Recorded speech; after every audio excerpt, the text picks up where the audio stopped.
દીવમાં ધોરણ 10 સીબીએસઈ બોર્ડનું પરિણામ 77.13% આવ્યું। દીવમાં ધોરણ 10 સીબીએસઈ બોર્ડ પરીક્ષાનું આજે રિઝલ્ટ ડિક્લેર થયું, જેમાં દીવના ઘોઘલાની સરકારી હાયર સેકન્ડરી સ્કૂલનું પરિણામ 56.73%, કેન્દ્રીય વિદ્યાલયનું 97.73%, જવાહર નવોદય વિદ્યાલયનું 97.06% અને ગેલેક્સી ઇંગ્લિશ મીડિયમ સ્કૂલનું પરિણામ 90.24% આવ્યું।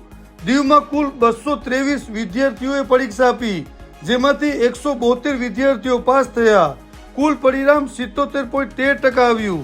દીવ જિલ્લામાં ટોપરમાં પ્રથમ ક્રમાંક પ્રાપ્ત કરનાર હર્ષિલ સિદ્ધાર્થ ચુડાસમા, જેના 92.40%, દ્વિતીય ભક્તિ હિતેશકુમાર ચારણિયા, જેના 92.20% અને ત્રીજા સ્થાન ઉપર 2 વિદ્યાર્થીઓ છે, જેમાં સાત્વિક પ્રવીણકુમાર અને સોલંકી નાયસા રમેશ, જેમના 86.40% પરિણામ આવ્યું।